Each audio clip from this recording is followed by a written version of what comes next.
Live mula sa GMA Network Center, 20 taon nang nakatutok, 24 oras. Magandang gabi po, Luzon, Visayas at Mindanao. Sa trahedya nauwi ang pagdalo sa lamay ng 11 magkakaanak sa Cagayan. Sila naman ang patay matapos salpukin ng bus ang sinasakyan nilang pickup truck. Labis po ang pagdadalamhati ng kanilang naulila na umaapela ng tulong sa pagpapalibing sa mga biktima. At mula po sa Abulog, Cagayan, nakatutok live si Ivy Hernando ng GMA Regional TV. Ivy. Mel Emil Vicky, kabilang sa mga dagdag na ipagluluksa ngayon dito sa Cagayan ay isang sanggol at isang taong gulang.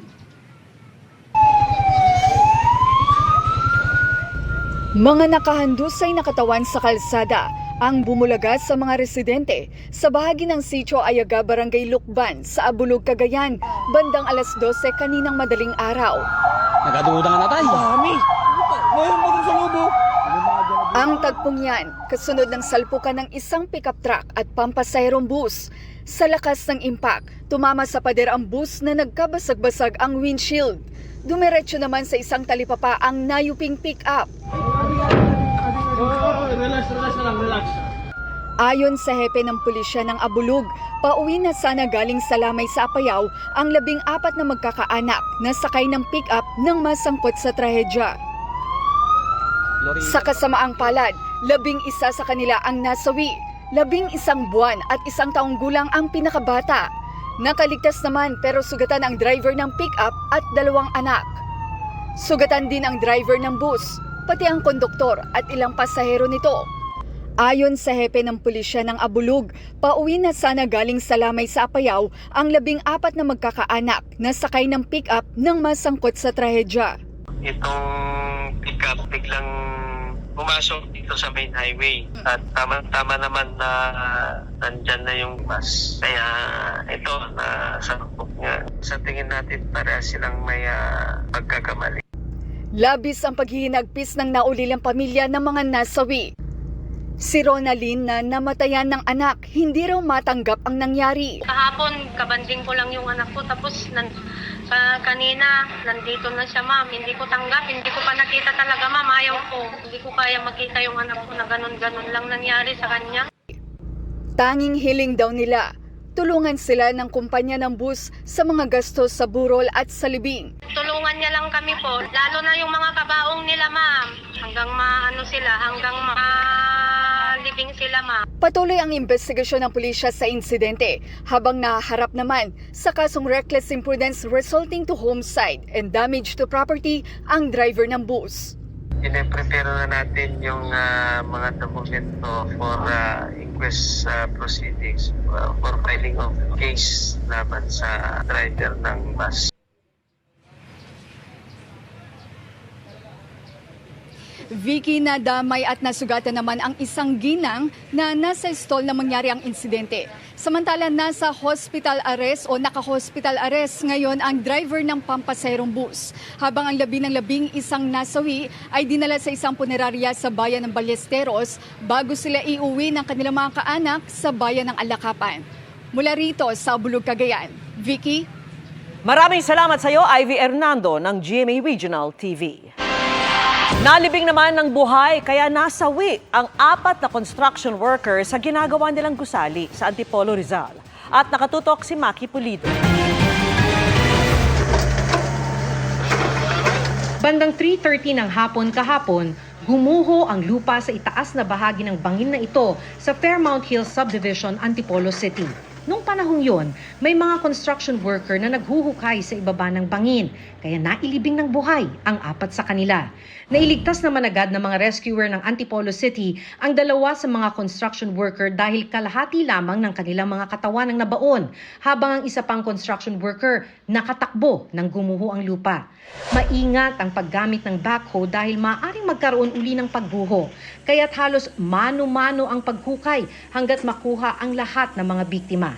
Pinatigil na ng Antipolo LGU ang construction ng 2-story residential building habang ito'y iniimbestigahan. Pero ngayon pa lang, may nakikita na silang posibleng pagkukulang ng kontraktor. Yung lupa po, medyo loose po siya. Yung mismong yung excavation methodology na kung saan, kasi syempre may mga safety standards po yan dapat. So, kumbaga parang since hilly nga po yung lugar, so kapag nag-cut po tayo, matik ma'am, di ba dapat lalagyan po natin ng parang retaining wall para to protect po yung other parts. Bunsong anak ni Merlita Macalindong ang isa sa mga namatay. Naikwento na raw ng kanyang anak na si Fernando na delikado ang ginagawa niyang paghuhukay sa ilalim ng bangin. Noon naisip ko na wag na siyang pumasok. Pero kayang walang magawa kasi siya nga yung nagsuporta sa amin. Iniisip niya na paano na kami kung hindi siya magtatrabaho. Hindi alam ngayon ni Merlita kung sino na ang tutulong sa kanya. Pag gamot namin, pag maintenance, pang gastos sa araw-araw. Kasi yun pag mama, wag ka mag-alala, ako bahala. Napakabait na bata, wala akong masabi dyan. Kaya hindi ko matanggap na wala siya. Hindi naman maalis sa isip ni Nanette ang mga huling sandali ng asawang si Edgar. Iniisip ko habang nahirapan siya sa ilalim ng lupa, ay tinatawag niya ako, natulungan mo ako. Parang yun ang nasa isip ko. Dahil alam kong nahirapan talaga siya sa ilalim ng lupa. Ayon sa Antipolo LGU, may building permit ang pagpapatayo ng bahay. Pero ang isinusumite lang daw kasi para makakuha ng permit ay ang mismong istruktura ng itatayong gusali. Kaya posibleng humingi na rin daw ang Antipolo LGU ng plano kung paano isasagawa ang pagpapatayo bago magbigay ng permit. Sinusubukan pa naming kunan ng pahayag ang nagpapatayo ng bahay. Para sa GMA Integrated News, Maki Pulido, nakatutok 24 oras. Pinag-aaralan na ng PNP na dagdagan ang 10 milyong pisong pabuya na makapagngungusok kay Pastor Apollo Kibuloy na may arrest warrant sa mga kasong child abuse at human trafficking. Sa gitna yan ng pagdagsa umano ng mga tip kung nasaan ang pastor. Nakatutok si June Veneracion. Ilang araw pa lang makaraang mag-alok ng 10 milyong pisong reward para sa ikadadakip ni Pastor Apollo Kibuloy at tig-1 milyon piso naman para madakip ang kanyang mga kapwa-akusado. Maraming impormasyon na ang natatanggap ng PNP. Pero kailangan daw salaing mabuti ang mga tip na pumapasok sa hotline ng PNP. Baka meron dyan na talagang tatawag para lang iligaw yung ating mga investigador at ating mga operatiba. That is why we are carefully validating the information. Ang milyon-milyong pisong pabuya mula sa mga pribadong individual. Posibleng madagdagan pa, sabi ng PNP. Pinag-iisipan po yan ng PNP na maglabas din po ng reward po with respect to this case. Pero kailangan po kasing dumaan po sa proseso yan in terms of auditing, in terms of budgetary rules and guidelines po. Bini-verify din ng PNP kung totoo ang kumakalat na impormasyong nasa China na si Kibuloy. Pero dahil sa ngayon, may mga indikasyon pa umanong hindi pa nakakalabas ng bansa si Kibuloy. Tuloy-tuloy pa rin ang manhunt operation ng PNP. Meron din po siyang resources, meron din po siyang mga supporters, kaya nga patuloy yung ating pag-apila kay Pastor Kibuloy at sa 5 pa pong akusado na sana let us spare particularly particularly yung ating mga supporters, yung ating mga mahal sa buhay. Sinusubukan pa ng GMA Integrated News na makuha ang panig ng kampo ni Kibuloy. Para sa GMA Integrated News, June Veneracion, nakatutok 24 oras. Umakyat na sa 6 ang nasawi sa matinding ulan at baha sa Lanao del Sur at Maguindanao del Norte. Binaha rin sa Metro Manila kaya may mga stranded. Nakatutok si Joseph Morong. Bunsod ng malakas na ulan, nagmistulang ilog ang ilang lugar sa bayan ng Tantangan sa South Cotabato. Lubog na yung bahay. Grabe yung ulan. Grabe yung baha dito. Iniangat na ng ilang residente ang kanilang mga gamit dahil sa tubig na pumasok na sa kanilang bahay. Sa ilang lugar sa barangay poblasyon, abot na hanggang hita ang tubig. Mataas pa ni kung mag-ulan pa ni. Dahil din sa baha, wala ng buhay ng matagpuan ang 2 menor de edad sa Balabagan, Lanao del Sur na naiulat na nawawala. Bukod pa ito sa naon na nahanap na labit sa bayan ng Kapatagan. Ngayong oras po na ito nalaman namin na na-retrieve na o na-recover na yung bangkay. Ayon sa Lanao del Sur PDRMO, aabot sa mahigit 3,000 pamilya mula sa 4 na bayan ang naapektuhan ng baha. Malawak ang pinsala naman ang iniwan ng flash flood sa Matanog, Maguindanao del Norte na bakas sa nagtumbahang mga puno at wasak na bahay na ito. Ayon sa alkalde, isang babae ang napaulat na nasawi habang patay na ring natagpuan ang 2 sa 4 na naiulat na nawawalang bata. Kwento ng alkalde, nagkasalubong ang pagragasa ng tubig mula sa Kibuan River at Tibawan River na sinabayan pa ng high tide sa di kalayuang bahagi ng dagat doon. Dahil din sa ulan, naging pahirapan sa ilang motorista ang pagbaybay sa kalsadang ito sa Davao City. Hindi lamang sa timog na bahagi ng bansa naranasan ng matinding ulan, kundi pati sa Ilocos Norte gaya sa bayan ng Sarat. Malakas din ang ulan sa Maynila, sa Espanya Boulevard hanggang Binti ang baha kaninang madaling araw. Stranded ang ilang motorista. Bumaha rin sa kanto ng Abad Santos at Soli sa Tondo, Maynila. Halos walang makadaang sasakyan kaya naglakad na lamang ang iba. Ayon sa Pag-asa, Intertropical Convergence Zone na nagpaulan sa Mindanao. Localized thunderstorms naman ang naranasan sa Metro Manila. Para sa GMA Integrated News, Joseph Morong, nakatutok 24 oras.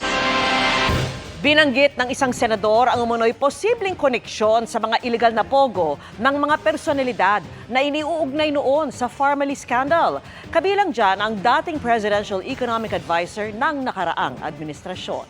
At nakatutok si Mav Gonzalez. Sa Senate hearing kahapon ukol sa mga illegal na pogo, ilang beses lumutang ang pangalan ni Michael Yang, dating Presidential Economic Advisor na minsang iniugnay sa binansagang Pharmaly scandal.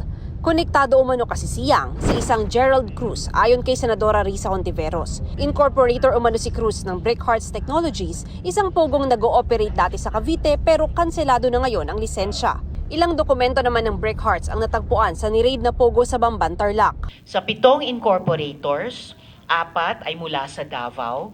Pero ang talagang interest ko dito ay si itong taong Gerald T. Cruz.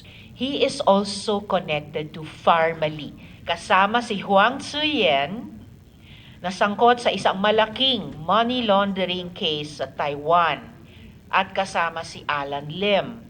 Si Alan Lim ay si Lin Wei Song. Konektado sa usapin din na link din sa pag-aangkat ng shabu sa bansa. Have these connections been noted by PAGCOR? Involved nga daw po itong personality na ito sa Pharmaly issue and naka-note na po sa amin. Sa investigasyon noon ng Senado sa umano'y overpriced COVID supplies na binili ng gobyerno sa Pharmaly, lumabas na ang pangalan ni Cruz bilang Corporate Secretary ng Pharmaly Biological Company. Corporate Secretary rin si Cruz ng Philippine Fullwind Group of Companies kung saan presidente si Yang. Sabi ni Hontiveros, tila Pharmaly Group din umano ang nasa likod ng mga pogo dahil pare-pareho ang mga personalidad. Habang sinusundan namin itong investigasyon laban sa pogo at lumitaw na nga yung connection Gerald Cruz at papuntang Michael Yang, tingnan natin saan tayo dadali ng ebidensya kung this time around makokonekta yung dotted lines hanggang kay Duterte. Sabi naman ng PAGCOR, nasa radar nila ang pangalang ito, pero sa ngayon po, wala po kaming masasabing information about that po, connection with higher officials po. nadawit ulit ang pangalan ni Yang nang humarap si Jessa Mendoza, biktima ng identity theft na nilagay bilang direktor o incorporator ng iba't ibang kumpanya, kabilang ang Yangtze River Group ni Yang. My name, taxpayer identification number, and signature were used to incorporate no less than 193 corporations. Of the said number, more than half, or around 102, have foreign-sounding names. I was not aware of the existence of any of these corporations. Kaya tingin ni Hontiveros, posible umanong mastermind si Yang. Possibly, kasi ang laki ng papel na ginampanan niya dun sa Pharmaly scam.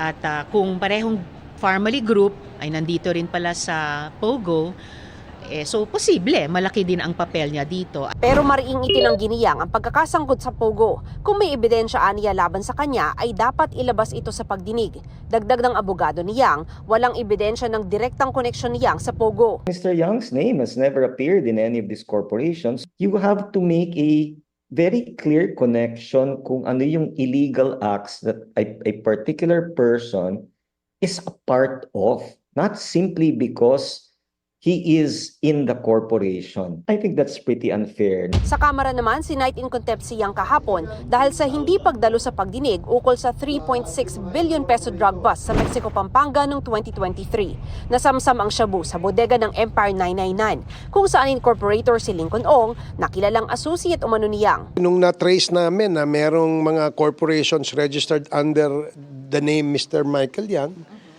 nakita namin na ito ay may kaugnayan dun sa corporation na registered under the name of Mr. Willie Ong. Now, if you remember, several years ago, there was a report from Colonel Acerto that he is involved in drug smuggling in Davao. Iniutos ni Barbers ang 30-day detention para kay Yang sa Bikutan Jail sa Taguig City. Pero base sa record ng gobyerno, umalis ng Manila pa Dubai si Yang noong May 12. Humingi ng dispensa si Yang sa hindi pagdalo dahil may mahalagang negosyo umano sa Dubai. Hindi naman daw kailangan ng presensya niya sa kamera na para lang ipahiya siya. Matagal na raw niyang itinangging sangkot siya sa illegal na droga at kung may ebidensya laban sa kanya ay dapat ipresenta na ito sa pagdinig. Hindi rin aniya ang batasan ang tamang lugar para itanggi ang mga akusasyon. Dedepensahan niya raw ang pangalan at puri niya sa tamang venue. Dagdag ni Yang, alam naman ng lahat ang relasyon niya kay dating Pangulong Rodrigo Duterte na nakilala niya noong mayor pa ito ng Davao City. Hindi raw siya tinulungan ni Duterte o ng malalapit nitong kaibigan sa negosyo. Hindi rin daw siya sangkot sa anumang illegal na negosyo. Para sa GMA Integrated News, Mav Gonzalez, nakatutok, 24 oras.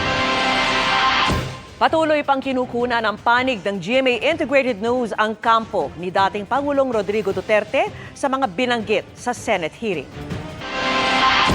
Pati mga sensitibong impormasyon, kabilang ang datos na may kinalaman sa West Philippine Sea.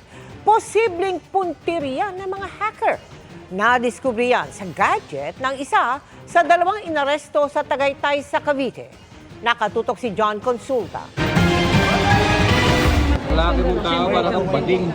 Ang pagbebenta dapat ng libu-libong personal information ng mga subscribers ng isang cable company sa Tagaytay na uwi sa pagka-aresto kina alias Newbie at Godlike, mga hacker na 2013 pa tumatarget sa mga government websites. Ayon sa isa sa kanila, ang isa sa database na naipasa sa kanya ay ang 300,000 membro ng PNP. May address po, buong information, contact number, email. Nakita ko nandun po yung mga ng mga firearms. Na-recover din sa kanyang gadgets ang ilang sensitibong impormasyon ng Philippine Navy, kabilang ang ilang datos na may kinalaman sa West Philippine Sea. We are on the process of validating those claims. Then pag lumabas yung aming forensic findings, magiging conclusive yung aming basis. That's the time papatawag namin tong mga involved na entity, government and private entities. Sa isang pahayag, sinabi ng AFP na nakikipag-coordinate na sila sa NBI para maberipika ang mga detalye ng data. Aminado rin si hacker Newbie sa mga ginawang phishing activities sa mga kliyente ng bangko kung saan kumita na siya ng ilang milyong piso. Pinapadalan ko gamit ng email po nila. Doon kung saan pag nag-click nila at nag-login po sila, didiretso po sa system ko. 11 p.m. Then after nun, inaano ko agad ng 12 a.m. dahil nagre-reset po yung limit po niya. Tulog din yung mga tao, then wala silang kaalam-alam. Pagka meron tumatawag sa inyo, anong number o nagpapakilala from your bank, from your bigla na lang may nangyari daw sa iyong account, huwag kang maniwala. No? Sabihin mo, sige, I will call you back. O sige, pupunta na lang ako sa bangko. I-report niya sa amin, we have capability to locate kung nasan yung number na yun, yung tumawag sa inyo. Para sa GMA Integrated News, John Consulta, nakatutok, 24 oras. Pinito ni Pangulong Bongbong Marcos ang panukalang reforma sa Philippine National Police. Ayon sa Pangulo, hindi niya maaprubahan ang panukalang batas dahil sumasalungat ang mga probisyon nito sa pulisiya ng administrasyon. Wala anyang naidagdag na hakbang ang panukala para palakasin ang kakayahan ng PNP na ipatupad ang pinakamataas na pamantayan ng integridad at pananagutan sa pulisya. Binanggit ng Pangulo na may magagandang iminumungkahi ang panukala gaya ng pagbibigay ng sahod sa mga kadete ng PNP Academy. Pero sabi ng Pangulo, magugulo ng probisyong ito ang base pay para sa mga military and uniform personnel. Hindi rin anya isinaalang-alang sa mungkahing reorganization ang ugnayan ng magkakaibang opisina. Hindi rin malinaw para sa Pangulo kung kanino magre-report ang mga tauhan nito.